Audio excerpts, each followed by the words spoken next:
അപ്പോൾ ഞാനിന്നേ നല്ല അയില മീൻകറി അയിലക്കറി ഉണ്ടാക്കാൻ പോകട്ടോ. അയിലക്കറിക്ക് വേണ്ടിയിട്ട് നമ്മൾ 1 കിലോ അയില നന്നാക്കി എടുത്തിട്ടുണ്ട്. പിന്നെ 1/4 കിലോ ചുവന്നുള്ളി, കുറച്ച് പച്ചമുളക് നീളത്തിലരിഞ്ഞത്, ഒരു വെളുത്തുള്ളി വട്ടം പൊളിച്ചെടുത്തത്, ഇഞ്ചി, പിന്നെ ഒരു 5 ചുള നമ്മുടെ കുടപ്പുളി, പിന്നെ ലേശം ഉപ്പ്, ഒരു 2 ടീസ്പൂൺ കാശ്മീരി മുളക് പൊടി, 1 ടീസ്പൂൺ അല്ലാത്ത മുളക് പൊടി, പിന്നെ മഞ്ഞൾപ്പൊടി ഒരു ചെറിയ ടീസ്പൂൺ, മല്ലിപ്പൊടി ലേശം എടുത്തിട്ടുണ്ട്. പിന്നെ ഇത് കായം നമുക്ക് വേണം, കായം ഇട്ടാലാണ് ഒരു പ്രത്യേക ടേസ്റ്റ് ഉണ്ടാവും. പിന്നെ 2 തക്കാളി നമ്മൾ ജ്യൂസ് അടിച്ചെടുത്തിട്ടുണ്ട്. ഇത്ര സാധനമാണ് നമുക്ക് വേണ്ടത്.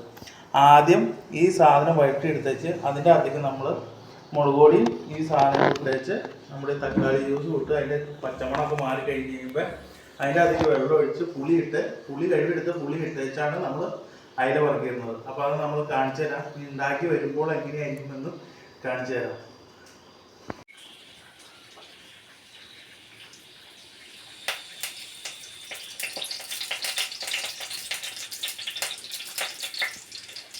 ഇപ്പോൾ എടുക്കുക കേട്ടോ അയില.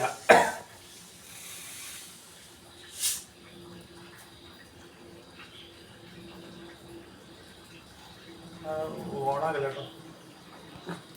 നമ്മുടെ വെണ്ണ ചൂടായി വന്നു, നമ്മൾ കടുകിട്ട് കൊടുക്കണം.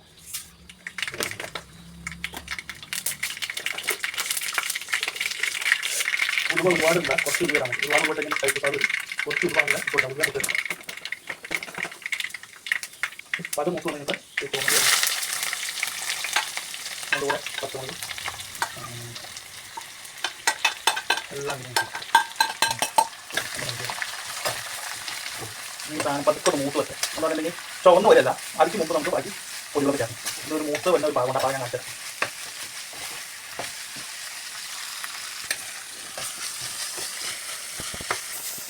ഈ സാധനം നമ്മൾ വേറെ കടുപ്പിക്കാൻ പറ്റാതെ സാധാരണ ഇത് ഗ്യാസിൽ വെച്ചുകൊണ്ടേ ഉള്ളൂ. ഗ്യാസിൽ വെച്ച് കഴിഞ്ഞിട്ടുണ്ടെങ്കിൽ ചട്ടിയൊക്കെ കിടാവും. പക്ഷേ ചട്ടി കിടാവാൻ വേണ്ടി കഞ്ഞവെള്ളം വെച്ച് നമ്മൾ ശരിക്കും ചട്ടിക്ക് ഓരോ കൊടുക്കണം. നമുക്ക് 2-3 ഇതിൻ്റെ വെച്ചാലാണ് സംഗതി കഴിയാവും. അപ്പോൾ അത് ഏതാണ്ട് പാകമായിട്ടുണ്ട് കേട്ടോ. നമ്മുടെ ഒരുപാട് അങ്ങോട്ട് ചുവന്ന് വരും, ഒരു കളർ മാറി ഒരു ചെറുതായിട്ട് വന്ന ടൈമിൽ ഈ കണ്ടീഷനിൽ നമ്മൾ അല്പം കായപ്പൊടി ഇടണം.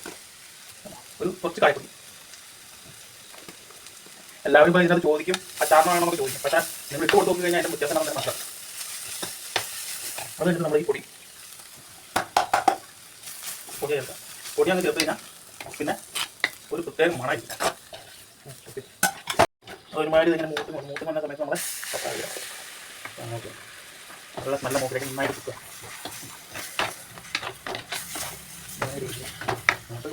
പച്ചമണം മാറുന്ന ഇടങ്ങളാണ്. അപ്പോൾ ഇങ്ങനെ ഒരു ചെയ്ത് നമുക്ക്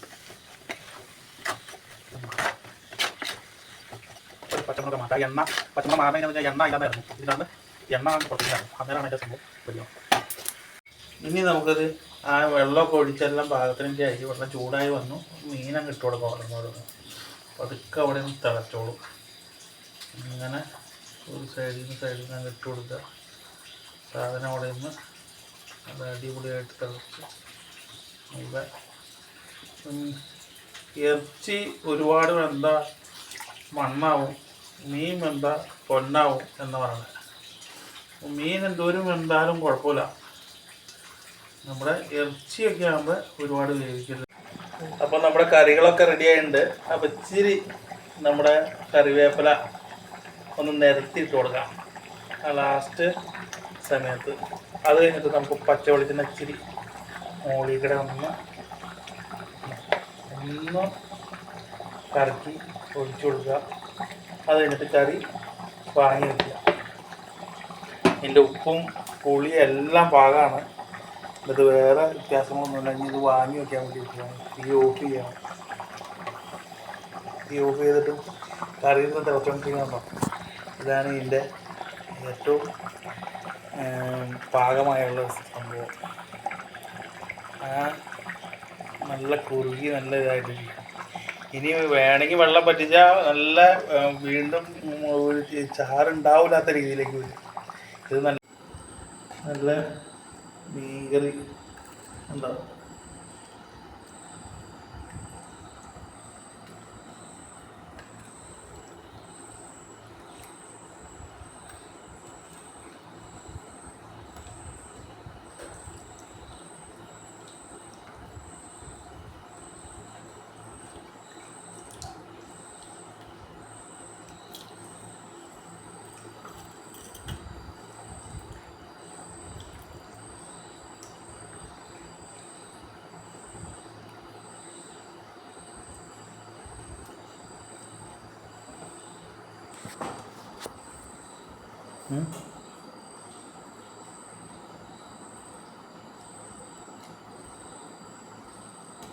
എങ്ങനെയുണ്ടെന്ന് നോക്കിയ മാനു, മീൻകറി എങ്ങനെയുണ്ടെന്ന്? അടിപൊളി. ചാറിന് ഉപ്പും പുളിയൊക്കെ ഉണ്ടോ?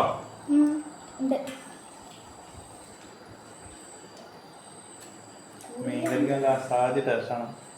നാളത്തേക്ക് ഞാൻ വെച്ചിട്ട് കൂടി ഞങ്ങൾ വെള്ളം ഇരുന്ന് അടിപൊളിയാവും. നല്ല ഇരുന്ന് എല്ലാത്തേക്കും പിടിച്ച് കഴിയുമ്പോൾ നല്ല അടിപൊളി ടേസ്റ്റാണ്. ഉപ്പൊക്കെ പാകമാണ്, പുളിയും പാകമാണ്. പുളി നമ്മൾ നല്ല പുളിയാണ്, അതുകൊണ്ടാണ് 5 പുളിയാണത്. ചിലർ പുളിയൊക്കെ ഒരുപാട് ചേർന്ന് കൊള്ളില്ലാതെ പുളിയാണ്. ഇത് നല്ല സൂപ്പർ പുളിയാണ്. അത് കാരണം എല്ലാവരും ഇതൊന്ന് ട്രൈ ചെയ്ത് നോക്കണം കേട്ടോ. നല്ല അസാധ്യ ടേസ്റ്റാണ്, നല്ല അടിപൊളി ടേസ്റ്റാണ്. അയിലക്കറി നല്ല അടിപൊളി ടേസ്റ്റ്.